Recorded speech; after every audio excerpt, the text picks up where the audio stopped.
Greetings and welcome to Paint Here Now, a painting tutorial brought to you by Art for Truth. I am Will Parody, and today we will be painting. Yes, we will. And we will be painting a landscape. We will be painting what my idea is. We're going to do a 3-part series. I'm trying to do 3 of these a week, Monday, Wednesday, Friday. And we're going to do 3 of them. And each will be a buildup of a particular landscape that we're going to find in here. What I like to call a surreal landscape, which is going to be found through this canvas. I'm going to show you some neat little things that I've seen already, and a little bit about how we can build a painting from our imaginations, build something that looks like a landscape. It might be an alien landscape. It might have all kinds of weird little aliens running around or alien trees. It could be all kinds of cool things. It could be something that looks more like a landscape that you might see that's very recognizable, or something from your own town, or something from a trip that you've had that's particularly memorable. One thing that I always like to say when we're doing these painting lessons is that I hope that whatever it is you're painting doesn't look like what it is that I am painting. I hope that even if you are gaining from this by emulating it in some respect, you find yourself in it, find your own voice, find something that makes it you. I really do believe that one of the essences of art is the individual voice, the individual's chance to say something in a piece, even if it's a tiny little change or a tiny little something that makes it feel like it's you. So, or maybe it's all about you. Anyways, and we can do all of that stuff here. So we're going to start with looking at this canvas and our materials, and we're going to get a little bit further into the painting. We're going to do this again in 3 parts, and so we're going to start today with the building, the finding an essential essence of a painting, and then next week we're going to add in a few more details, build it up some, or next time, and then on Friday the plan is to find ways to wrap it up, bring out some areas to make it pop, make it look extra cool, and then go from there. So one thing I want to point out is that we are using a canvas panel, which is a fine thing for painting for what we're doing here, and it's something that I think I've done a tutorial on before, or had made something, or I think. And what I did is I covered over it, and you can see, and you'll see when we do the close-ups, that it does. You can see some of the old painting a little bit coming through, or some of the shapes, or it's not like totally flat, like plain, like you just got it in the store.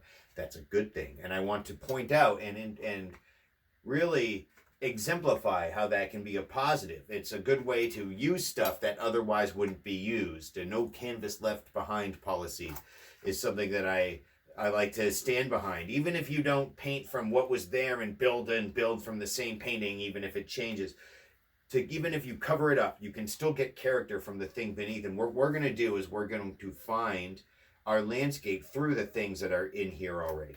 So it's going to be fun, it's going to be cool, and we're going to have a good time. Let me show you our colors. We like to paint out of an ice cube tray, and we have yellow and orange. It's a nice bright fluorescent orange, which I like to use a lot in these paintings. It has a real interesting character. Red, 2 kinds of blues, a turquoisey blue and a light blue. 3, I guess. There we go. There's the third, which is a ultramarine blue. Then we have 2 greens, a darker green, I think a hooker's green, and maybe a forest green, and a light green, and then a purple here. So there we go. We have these colors. We have a brush like this we're starting with. I also have a brush like this, which I may use to add a whole lot. I'm even getting low on brushes, but hey, these work okay. To start the base layer and add some, if I want to move around and really add some color, and then swirl it in with a smaller brush. And if we need, we'll get to smaller brushes on the next lesson. So, very good. Let's get to painting. All right. I'm going to get another look at these colors here close up, just so you see what I've got. I like to use an ice cube tray or any kind of, reusable material rather than buying a palette or buying extra things. Everyone's got something around the house that they can use to put their paint in. Whether it's a flat little like old yogurt, big yogurt container lid, or any of those sorts of things. I like these old ice cream trays if they If they're round, they come in handy. Easy there, feller. So, okay, right. We've got this here easel. We've got this here canvas. These here brushes. This here is the apparati for water. These are acrylic paints, mind you, not oil. So keep that in mind. We're painting acrylic. They dry quicker. They clean up a little easier, I think. They have different color qualities. We're going to be using various kinds of acrylics, and we're not going for the sheer brilliance of oil painting that like brings out all the shine and stuff right now. We're going to work on a different element of painting and bring all those good things out later. One thing I want to point out that I brought out in this before, and I want to get to painting quick here because this is the point. You can see closer up some of these areas that are covered a little bit already, or that, you can see that there's layers and it's not a flat, even white, and even there's some marks that happened after over here. That's just fine. We're going to use these and incorporate these into the piece. I like this as something, and maybe these are clouds, maybe it's a mountain in the distance or an island. I don't know yet. We're going to see. We're not going to even think about a landscape yet. So a big part of this piece, all right, we're going to paint this landscape, but it's not going to start off per se as a landscape. What I'm doing is I'm going to start off with some white over here, and I'm sorry, some blue, excuse me. And I have white here, and I don't know if I mentioned it when I was introducing the colors. We got some blue, and since I got it on my brush, and I am thinking skies or whatnot, I am going to have to start with this. But again, I'm not going to really think landscape. Look, there's some blue here, and it just automatically starting to make circles. Now, you're welcome to make circles too. In fact, I encourage making some circles, big, little, or whatnot. But little marks, I think, can help you find your way. We're going to do a lot of different paintings. If you want to not do circles, you don't have to. See, is this a sky or a bunch of circles? Well, it's going to be a sky. See, we're not just going to jump right to, oh, this is blue here, looks like a sky. This blue looks like a cloud. We're going to have some fun painting with some fundamental colors with an intent of having something that might look like a landscape, and that even could change as we move along. But that's what we're going to go for. But in the meantime, so one of the reasons that I like painting with circles so much, makes a few fainter ones, it almost gives a little more depth even, changes things up a little. One of the things I like so much about circles is there's constant curves and patterns that you can find with your eye. Like this group of circles, it seems to move together in these. And so we can use those sorts of patterns to create visual interest in the painting. A big part of painting is composition, and that the way that the elements of a piece, whether it's abstract or a landscape, mix in with each other and work together and bring you, your eye, your heart, your soul, your mind into the piece, essentially. I mean, ideally. So if we have our painting and we're building up a piece that might eventually become a landscape, will, probably, it's nice to have an idea of these first elements as being part of the dance of it, connecting it together, keeping some type of a rhythm. And now you can pay attention to this. There's a lot of benefit. There's definitely some positives to painting in the flat on and make your tree and make your little clouds and this and that. Like, there's something to that. But to be able to paint with just because you want to make these fun shapes, variables, and then bring them in together, you can build them and paint them in such a way that you find bigger shapes. Like, I'll bring this out. I'm going to make this circle more apparent by making these, these other circles. And I'll even kind of squiggle circle it in. That's okay, because even though I'm doing this more sort of as a demonstration, I will integrate it into the composition. It's going to work just fine. So see how these circles lead the eye to these others, and then bringing it in kind of bigger and so on. So I'm going to take some white now and sort of just have a little bit of fun blending in, mixing a little with more circles. Now you'll see lines and angles and points and things like that start to form. Those weren't exactly circles. Light blue is a nice color.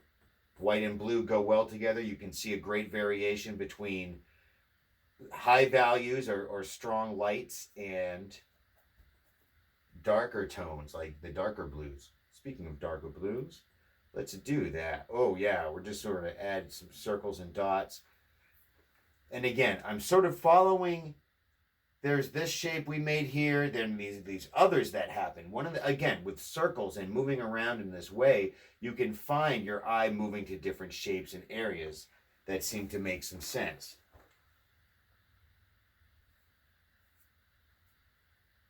Okay, I'm going to do this kind of bold. It's bold to make this big kind of straight circle, and I haven't been doing a lot of that, but I'm not necessarily going to make it as bold in color as the others yet. I think it called to me to make this other one next to it.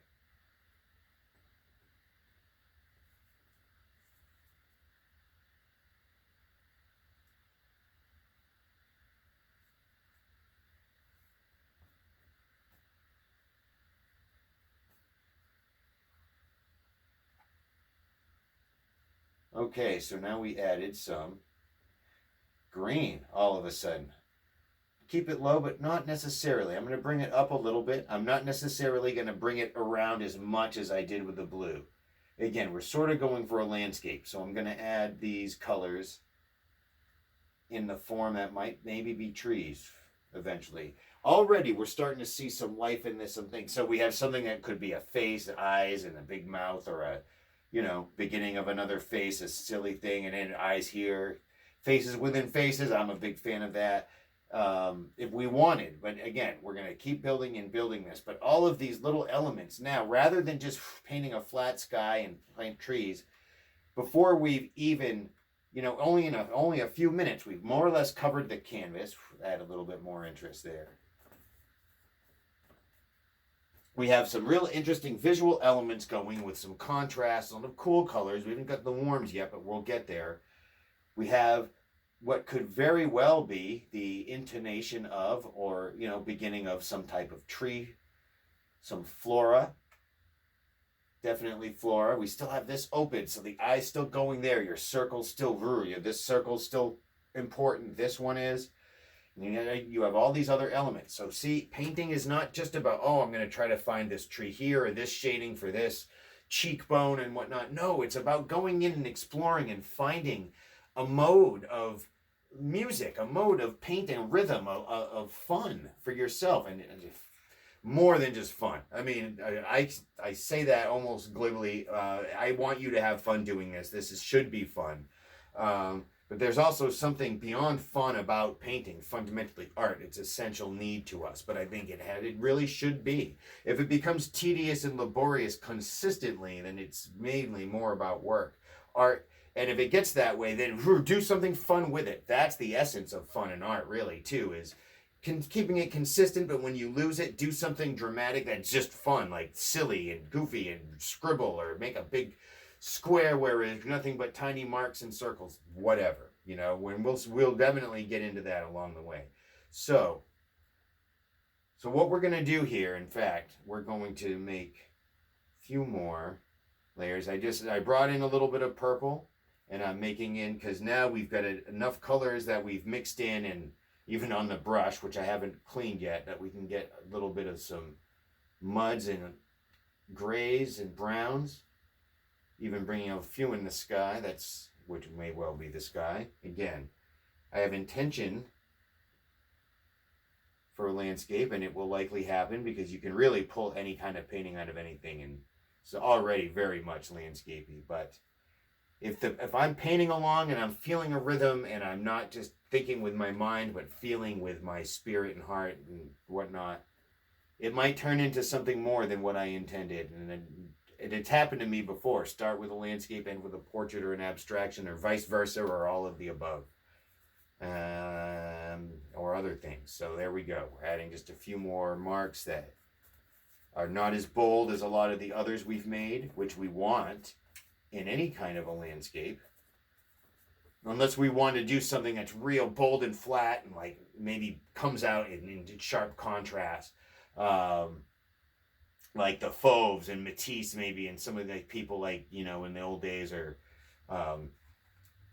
so Fauvism, I guess I'll say, as I'm painting this, it was an artistic movement counter to Cubism in a way, or contemporary with that. Rather than looking at squares and shapes of form, it was more about colors of form and movement. And there was big, blocky, bright colors rather than using shading and stuff. They would just be flat colors to demonstrate houses or people or things in some degree. So it was very beautiful stuff. But if you want to do a landscape that has a sense of depth, like this looks in the distance, this green's different from this, and shading and stuff, then yes, you want to have some grays and some muddled colors. So here we go. We have a start. We're going to do a little bit more before we take a break from this part 1 and then go to part 2. So rather than jump immediately to a warm color, I'm going to use yellow, which is a bold primary. It's also light and it can easily blend into things, but it's also warm yet not totally 100% warm. It's like on the cusp in a way, because it does turn into green with blue, right? So it's definitely the coolest of the warm colors. And so rather than jump into a bright red in here, I'm going to transition a little with some yellow. And this might even help to bring out a certain element of light, and can often help make the plants or the whatever vegetation look a little bit more alive, if that's what it's going to be. But it helps to add a little element of boldness, prepare it a little bit for some warmer tones or warmer hues.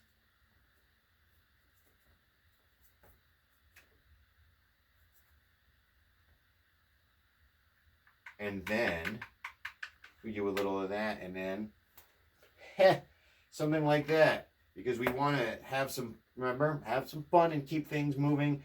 A huge part of evolution in the realm of existence, and I think this has been demonstrated by science, and I think and also by other things, is the realm of accident, of happy accidents, shall we say. Bob Ross was onto something, in like a universal truth of our existence, like maybe even more solid than E=mc².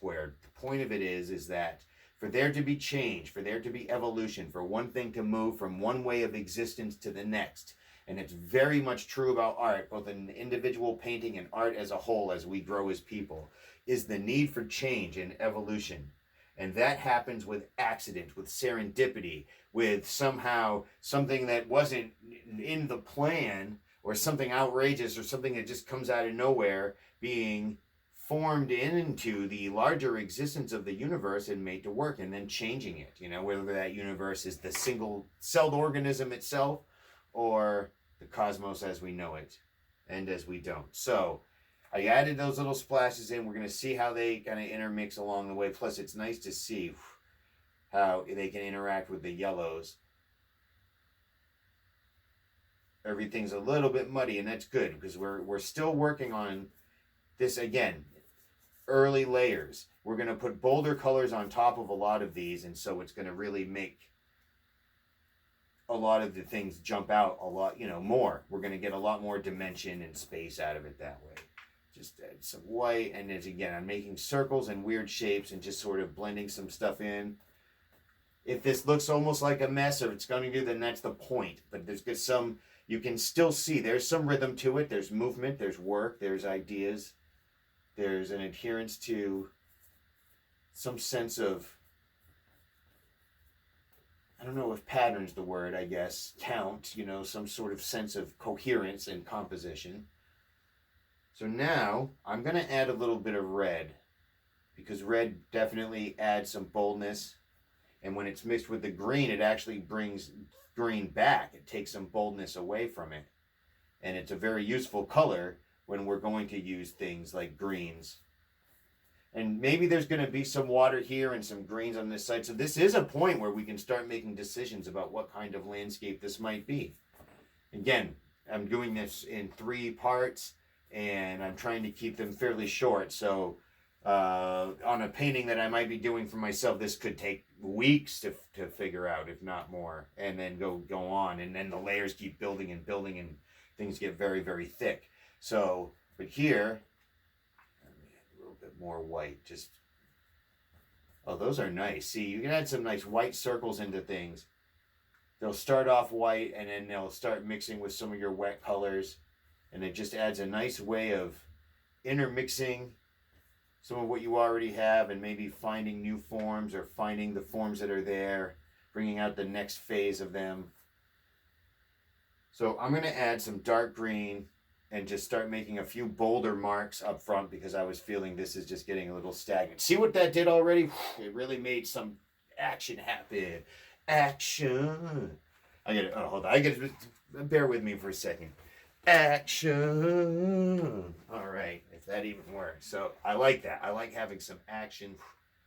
Oh, that. There we go. And maybe things will build up a little here. But we definitely have some stuff going on. And you know what? We're getting to a place where I think I'm gonna call it, especially if it's a 3-part piece. And then we want to make some sense of things. I'm going to let some of this dry. But we're gonna add a little bit more stuff. Oh, wiping on Jimi Hendrix over here, his shirt. You don't mind if I wipe my brushes on you? Well, obviously not, because you're covered in paint. No, man. Yeah, that's wiping brushes away, man. I tune my guitar in your ear, you wipe brushes in my face, brother. Yeah. Right on, Jimi Hendrix. Right on, my friend. Guitar artist. He changed the game. He's about changing the game. And young. A child, really. Oh, my goodness. We won't talk about the conspiracy of his possible murder, but he certainly was a beautiful human being when it came to it. I don't know what he was like as a person and any real sordid stories, but to speak of. But at least none that incriminate him as horrible. But I know that on stage and with that guitar, man, did he understand beauty and the flow and just moving with it, feeling a greater sense of rhythm and love and music from the cosmos, and just completely just absorbing it and making it his own, and then sharing it with everybody else so it becomes part of our culture. Just beautiful. So I like a little bit. I'm adding a little bit of this light green. Again, it's getting more of a sense that we've got plant life, maybe grass, or well, there's a grass everywhere, unfortunately, but or other things growing. And again, I'm not trying to manipulate, oh, this needs to look like grass or this kind of plant. I'm adding greens, and I'm adding some duller colors to bring things back, add some depth and some different kinds of greens. And so our inference is obviously and almost automatically to go to that. But still, there's enough other colors there. It could be flowers here for sure, but it could be some alien landscape. These could be weird buildings or creatures even. Could be all kinds of numbers of things. So we're just going to see what's going to happen. We already see we have some cloudiness, perhaps, because of these white circles, but we have a skyness. We have this little blue thing over here. And so what I want to do before we go for this lesson, one of these days I might actually time them. We'll see. I like to go with the flow, if you can't tell, and see what happens. So what I'm doing, I'm just adding kind of just very overtly a bunch of blue to this spot. It's like the lighter blue, but not the turquoise blue. I'm going to add a little darker in there because, ooh, that's cool looking.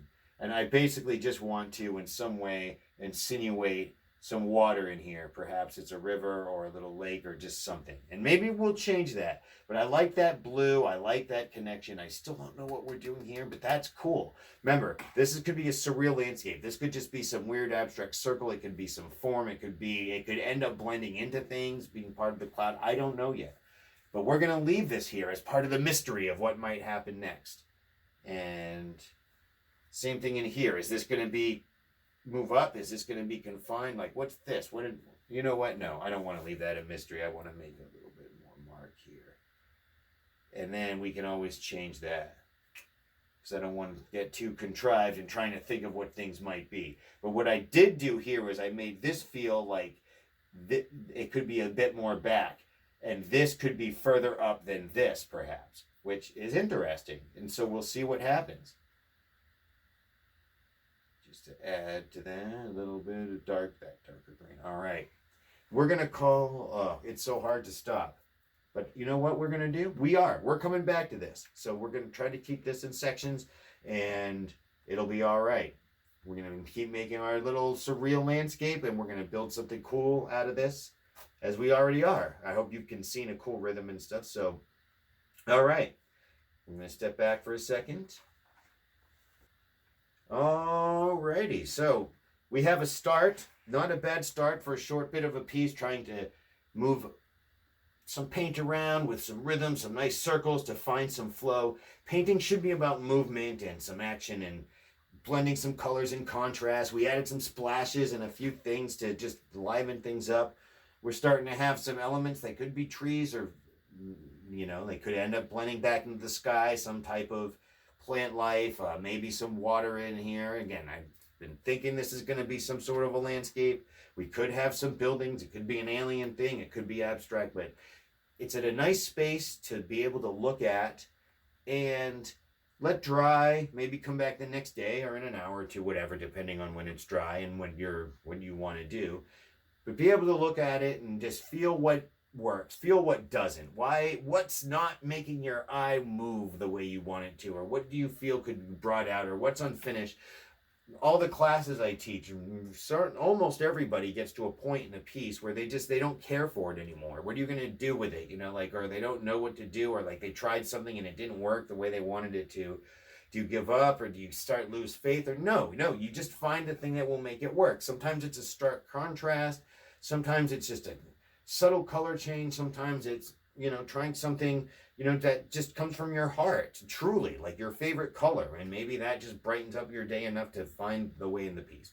So we're gonna be back Wednesday with part 2 of this landscape series in our painting show here. And so remember, paint here now, paint here always.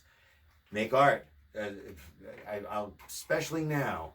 And even if someone watches this 30 or 40 years from now, God willing, then especially now still applies.